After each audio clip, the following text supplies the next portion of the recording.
All right, so as you can see from my fancy little lanyard, my wristband, we're at a Mercury media event, and rather than giving you the same old story that you'll hear from the rest of these people, we thought we'd take you behind the scenes to show you what really goes on at these things. So the key to a successful media launch and making sure everyone has glowing reviews about your product is to ply the journalists with lots of free alcohol, free food, and even some fun experiences. We arrived at Seaworld last night and were greeted by fire twirlers on arrival. There was also a dolphin show where they had these things doing spirals through the air and actually jumping over some of the new Mercury outboards, which was hilarious. And then back at the bar, Mercury picked up the tab for that as well. So everyone's going to be glowing about this new gear. So we made it through the night. I think everyone's a little bit hungover, but nothing was stopping us from getting aboard some awesome rigs they've got here today. We've got a North Bank 750, a North Bank 650. There's a Haynes Signature 788, a Whitley SL25, and a PowerCat 9000 Pioneer. Now, all of these boats have some new piece of Mercury tech on it, but we were most interested in the V10. Now, along with the big donk, they've also released the Avator, which is an all-electric outboard. This is the first electric outboard I've ever driven, well, apart from a motor guide or a Minn Kota.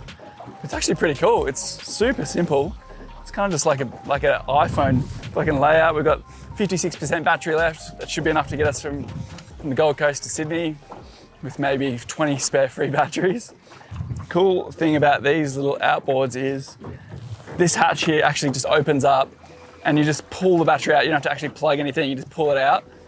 And you can transport it without the battery in it. And you can also bring spare batteries and you just drop them in. Now, before we get into the big donk, let's have a little walk around and see some of the characters at this media event. All right, now, before Costa agreed to talk to us, he said he came from the best fishing magazine of all time. Hooked up, mate, what's been happening? Well, we've been down testing out Mercury engines, oh, yeah? You know, and we probably drank a little bit too much last night. I think that was your fault, primarily. No, that was not my fault. No, it wasn't my fault. No, love hooked up, mate, and yeah, good times last night. What do you think of the new product? Well, I think that more horsepower is always a good thing. In a world where everything's getting smaller, like in cars, engines are getting smaller and everyone wants to move to electric, I think a V10 and a V12 and 350s and 400s are good, and I think that because they're low weight, there's really great applications for them. So it's cool, it's all positive. Then the little electric outboard, if you're into that and in that space, I think that's a cool thing too. What's the key to getting the journalists to write good things about your product when it comes to media events?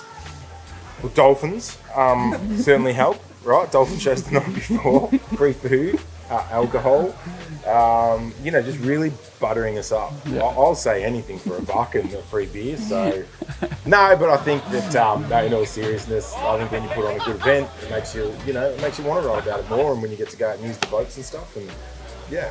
Thanks, Costa. No worries, man. All right, so I just bumped into Steve Morgan. This is the man you see, he has the fluffiest microphone in the industry.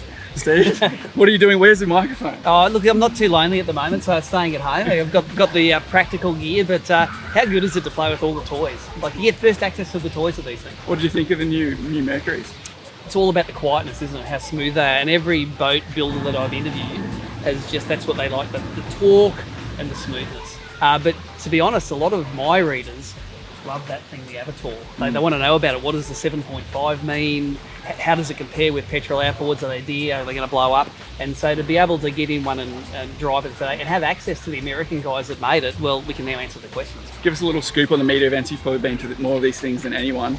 How do they usually run? Like, it's the same photo, but taken by everyone. Yeah. Drinking free beers. What's the So rundown? There was a saying in our office back when I had 25 staff. If the media event had prawns at it, it was good. So you knew the companies that were making it and the companies that weren't. We've had prawns there, but nowadays it's more the actual content that we can get from the day is limited, but we can get access to those people that know the stuff, so that when we go and shoot it, we don't sound like an idiot when we're doing it. Like, we have to be knowledgeable, I suppose, in a lot of stuff, so that we don't look stupid. And these events let us get that knowledge we need.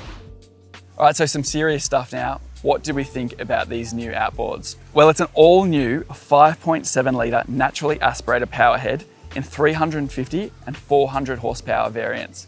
Now, we've been out off the Gold Coast, blasting around the Broadwater, into the Seaway a little bit, and these outboards are actually awesome. They're V10, but they're as quiet as a mouse. It's amazing, you can't even hear them. There's no telltale on the V10 either, which is a little bit disconcerting. Just runs straight through. Now, it is a V10 and it is a performance outboard. And if you want to hear it, you can turn it into sport mode, which opens everything up and it sounds angry as fuck. This is a cool outboard.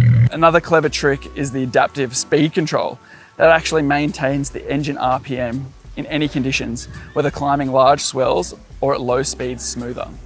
We've also had to play with the new Mercury electric steering, and that's been super cool. The transom well's clear of all rams. It's really neat and clean.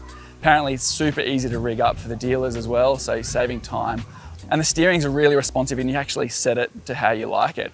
All right, so we're just down here with Griff, and Griff's the man when it comes to the tech gear apparently. Now tell us about some of the new features we can see here. Tell us about the quick steer. This boat's got quick steer, so because it's got the electronic steering ram, that we've got a button we can engage at the helm here. So this is a docking feature. So when we engage that and we do a quick quarter turn, we go from one lock to the other lock. So if you want to swing the tail of the boat in quickly and engage reverse, that's what it's for. Well, that pretty much wraps up the media day. We're going to go lap up as much of the free lunch as we can, and then we're out of here.